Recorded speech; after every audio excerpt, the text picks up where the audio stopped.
Okay, everybody. Well, I think let's go ahead and get started on this wonderful Wednesday morning. It's a little gloomy where I am, but I kind of enjoy that every once in a while. Okay, before we jump into this, there was a board meeting last night, and our schedule for the year was proposed and I believe voted on. I could not sit through the whole thing, it was a little bit too long for me. Um, but it looks like we have a schedule for next year. So I would definitely check out the minutes from the board meeting. And we will, as a school, obviously, we will be sending out all this information in the coming days too, for all of you. So it's going to be an interesting year, but I'm actually kind of excited. There's some downsides, but there's some positive sides too to this. So anyway, all right, let's jump right in. Coffee chat this morning on collegiate athletics. So I'm going to, with this, I'm going to go over not so much like what is NCAA, what is NAIA, and what are the different divisions. I'm going to talk mostly about the recruitment process for it, and also tell you where to go for resources for what is the NCAA and things like that. So starting off, let's talk about some facts. Okay, so nationwide, there's roughly 8 million high school varsity athletes. That's pretty nuts to think about. Of those 8 million, really only about 6.5% actually end up playing in college. And that number actually could be higher, and we'll talk about that in a couple of minutes, but realistically, it's about 6.5% that actually play in college. And of that 8 million, only about 2% receive some sort of athletic aid, so financial aid for specifically for athletics. So that's a little bit of a downer to start things off, but I'll talk about the positives with this too. Another fact, there are 1,800 colleges, four-year colleges nationwide that have varsity intercollegiate programs. Now, I will absolutely say not every single one of those 1,800 have every single sport. So you have to make sure whatever sport you're thinking about, find that list of what colleges have that and participate in that sport. D1, D2, and NAIA offer athletic scholarships. So the only one that doesn't are D3 schools, Division III schools. And this bullet point, this is a positive here. So being recruited isn't the only way to play in college. About a quarter, actually a little bit higher than a quarter of college athletes are walk-ons or go through the non-recruitment process to play in college. So just because if you aren't recruited, that's totally okay. And you still have a passion to play, there's a place for you. This is also a lot of students sort of, and parents get a little stuck on this one and surprised by this one. So for potential athletes, the recruiting process that I'm going to talk about here is actually the hard part of college admissions. College admissions, if you're an athlete potentially playing, is almost an after the fact kind of a thing. So just keep that in mind, that the recruitment process is actually a little bit more of the difficult process. Okay, so that's a couple facts to start things off. So now let's talk about the recruitment process. So there's actually a lot of literature out there on the recruitment process. I've sort of boiled it down to about 6 steps, if you will, and these blend, so you don't have to go like, okay, I have to do step 2 now, I have to step 3. It all kind of blends together. First thing, it's really similar to building a college list. You start with why. So why do you want to participate in intercollegiate athletics? Why do you want to play this sport in college? Start with that, and that will help guide the conversation and guide your preparation for it. So after you've thought about that, and this does not have to be a formal write your why. You don't have to. If you want, you can, but you don't have to. Next step is the preparation and planning. So this is the learning process of what is NCAA, what is NAIA, what are the steps that you have to go through to be recruited, what division do I want to play in, that sort of stuff. So it's a lot of learning and the preparation and then the planning. That's sort of step 2 in this.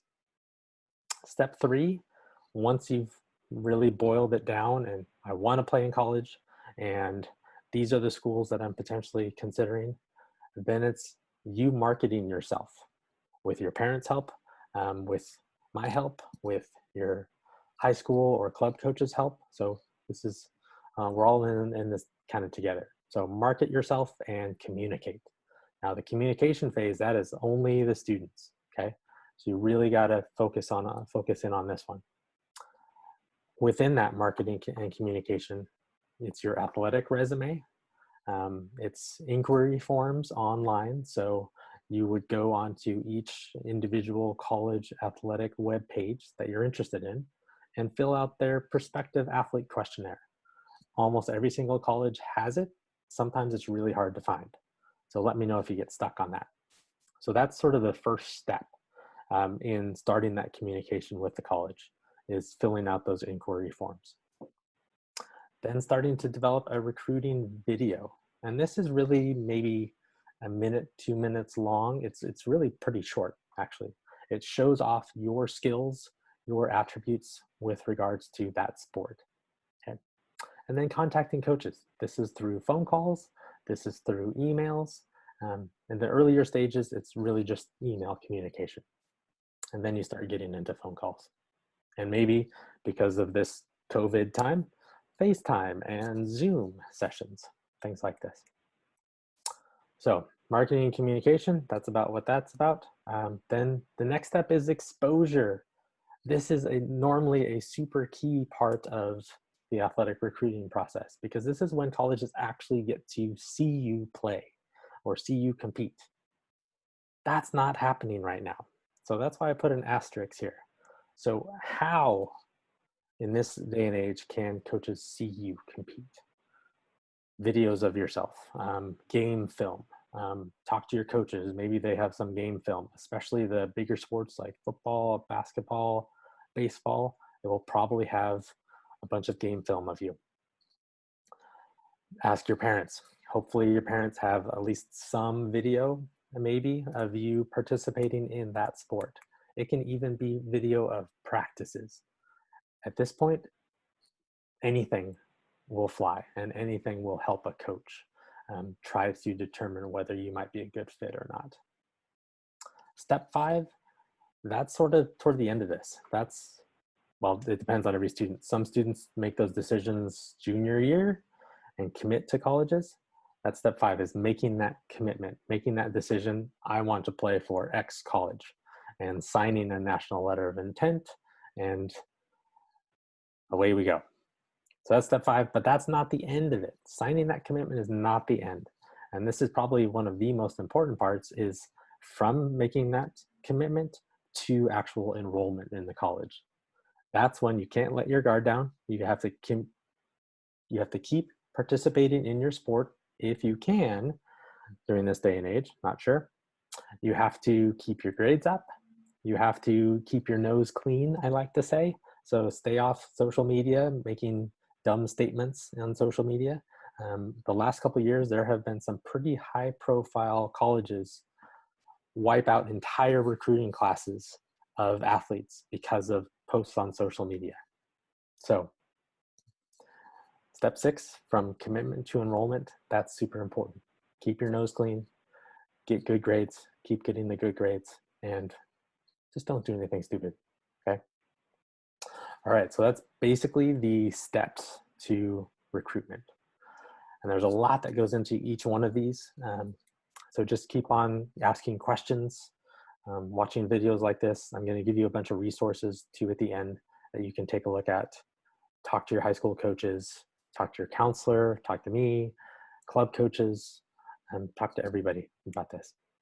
Okay, so next we're gonna talk about some timelines.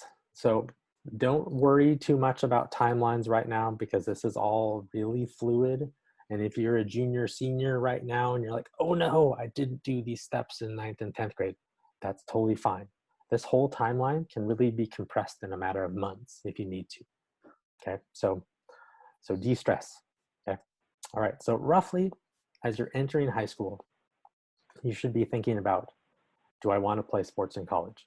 If you are that athlete, if you're on club teams in junior high and middle school, and you get to high school, like, yeah, I love this, I want to keep playing. Pay attention to that thought, and then that's going to help guide us through the next 4 years or 3 years. Take challenging courses and get good grades. That's for every single person out there, whether you're going to go into college sports or not. Take challenging courses, get good grades. If you are that athlete, start developing a skills video. So ask your parents to film your practices, to film your games if you can play. This is always that huge asterisk right now. Start to work on an athletic resume. So what teams have you played on?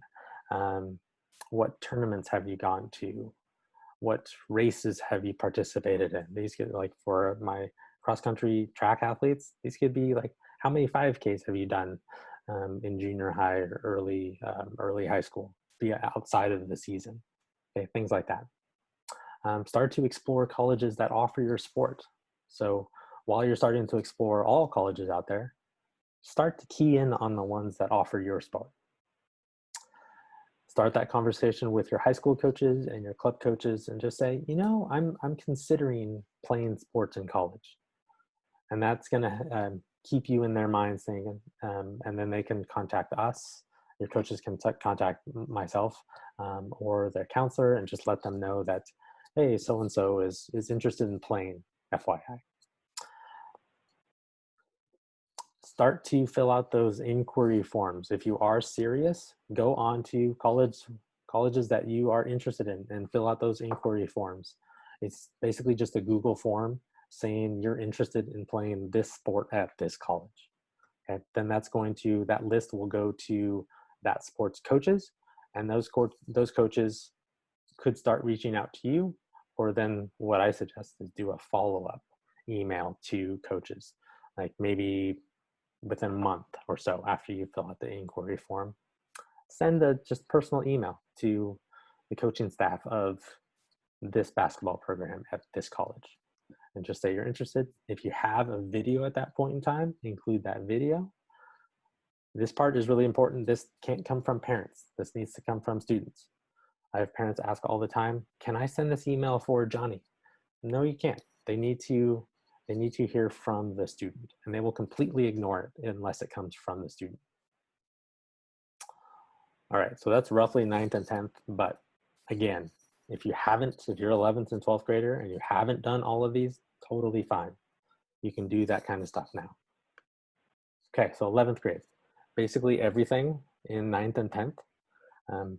Do all of that stuff, and then also a few more refinement. So start to refine the colleges that you're interested in. Fill out those inquiry forms if you haven't. If you identify a new college, then fill out a new inquiry form for that new college. Finish your skills video, update your athletic resume. At this point in time, definitely register with the NCAA and or the NAIA eligibility centers. It's just online registration. With the NCAA, there is a cost to that to register. I can't remember actually off the top of my head if for students there is a registration fee for NAIA. I can get back to you on that one. Meet with your counselor to determine if there's any gaps in your schedule or any missing classes that will make you eligible to play sports in college.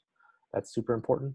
Make up any Ds that you earned, because Ds earn you high school credit, but not college. So you have to make up those Ds. Take the SAT or ACT.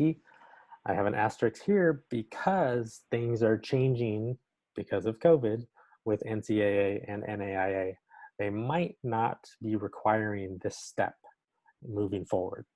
They're in talks and negotiations and to see what's going to happen this fall, whether that's going to be a requirement or not. So stay tuned on that one. And then if you can, get to that campus and do unofficial college visits. So just get to the campus and do a tour, walk through the athletics facilities, maybe meet the coach. But that's the unofficial. It's just going on your own and traveling around the campus. All right, now 12th, pretty much everything from 9th and 10th and 11th. but then you're taking your last couple NCAA, NAIA courses. So they're not specific courses, but your regular high school English and history satisfy NCAA. So it doesn't have to say NCAA next to it. Those courses will satisfy NCAA. So just make sure you're taking your last couple courses to be eligible to play in college. And talk to me, talk to your counselor about that if you're concerned. Make up any Ds, okay? Just like in 11th, make up those Ds. Take the SAT or ACT if you haven't already, and then send official scores if you have. So if you have that SAT or ACT, you can go ahead and do that now. You can do that anytime. Send those official scores to the NCAA Eligibility Center. It doesn't go to the specific college, it goes to the Eligibility Center. Update your resume and video if you have updated information. Make a new one and send that out to coaches. I will be sending transcripts. So basically what I do is I automatically send transcripts for anybody that has registered with the NCAA or NAIA. But if a coach contacts you and said, hey, I need an updated transcript, just let me know and I can send a new one pretty fast. Talk to coaches about official visits. These typically happen senior year. There's a couple sports that will allow official visits in spring of junior year, but 12th grade is really when you're doing official visits. And then it becomes the admissions process. Decide which colleges you are going to apply to and go through writing your essays and filling out the applications. If you are considering multiple colleges and maybe you're in contact with multiple college athletic programs, start to develop that pros cons list just in case you are admitted to 3 schools with a Division III soccer program that you're considering, okay? So start to develop that pros and cons list. All right, that's rough timeline on that. Then let's talk about recruitment during COVID. Okay, so I've mentioned this a couple times already, but game and event footage. If you have it, fantastic. If you don't, because you lost a couple seasons of sports, then go outside and do a workout and do some soccer drills, do some football drills and film that, okay? Then that's at least something that you can give coaches because they will want to see your athletic ability. If you can include the skills with that athletic ability, great, but just film yourself doing some sort of a workout. And even now you can film it and just say, hey coach, hey, I know I've lost the season, but I'm continuing to improve my skills and work on my skills. That's really helpful. Connecting with coaches, emails and phone calls and Zoom calls, okay? Ask about doing like an official visit via Zoom, if that's an option. Some colleges will be, sure, that would be great. We'll totally do that. Virtual campus tours. Obviously you can't get the campuses anymore. So that's sort of the unofficial visit side of things is the campus tour. So do those virtually. Ask if there's any specific athletic tours that you can take. So do your best to be creative and think outside the box of how can I maintain my skills in my sport? How can I continue to contact coaches and stay in communication? And be flexible because things are changing almost daily. So just be flexible. Okay. All right, some resources for you. Our website, our College and Career Center website, I have all the recent updated information from NCAA or NAIA regarding COVID, and also all the requirements to be eligible to play at either NAIA or NCAA divisions. So check out all those resources. You can also find those on the respective eligibility centers. So NCAA Eligibility Center, that's what you would register with. They have all those documents and PDFs and information there too. Sometimes it's hard to find, but it's all there. It used to be referred to as a clearinghouse. Now it's just called the Eligibility Center. Same with the NAIA. It's always hard to say. All that information is there, and you would need to register with NAIA if you're considering those sports or those colleges, is what I mean. Outside resources. So I mentioned there's a lot of literature out there on recruiting. There's a few here that I've put here that I really like because they're education based. They're not trying to market a sales pitch to you. So this one I came across a few months ago now, I guess. Guiding Future Stars. It's an actual app on the iPhone. I haven't checked if it's on the Android, but it's on iPhone, and it goes through steps similar to these to help you sort of prepare for potentially playing sports in college. They also have a website too, pretty user friendly, and a couple books. Recruiting Realities. It's fairly short book, maybe 120 pages or so. It's pretty good. It's helpful for counselors, for parents, for students, and coaches. It's a little bit more general, but it does talk about these kind of steps. And then another book, it's actually a workbook, Designing Your Pathway to College Sports. It's actually a workbook where they give you almost guided lessons through 9th, 10th, and 11th, and 12th for how to go through this recruitment process. So there's a few resources for you, but always check in with me, check in with your counselor, ask your coach if you have any questions about any of this kind of stuff. Okay, so that's sort of it on recruitment. Upcoming schedule. So the next 2 Wednesdays are going to be all about financial aid. So next Wednesday is going to be an overview of different financial aid out there. Then the week after is going to be going in depth into the numbers and how to crunch the numbers and how to really figure all that out. And then the last Wednesday before school starts, I'm going to talk about return to school tips and how to be successful in this sort of virtual environment. And then also next week, don't forget, if you are a senior thinking about doing the Common Application, doing a webinar, so please register for that. That info went out again on Monday. So register for that and check that out. Okay, as always, our videos are on YouTube, and I keep on updating our website throughout the summer as COVID gives me all sorts of new things to do. So I'm updating all that on the website. So before questions, real quick plea to all of you. This year's going to be nuts. So how can I support you? I have all sorts of ideas for how I can support you and how the College and Career Center can support you.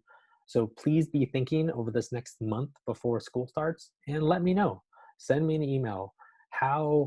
What do you need help with, and what methods should I use to help you? Basically, that's what I'm asking. So a few ideas I have: pre-recorded lessons, webinars for students and parents, FAQ videos, or maybe something similar to what I'm doing right now, this weekly or monthly coffee chat, and like an Ask Me Anything random morning where you just ask questions away. So please think of that and let me know.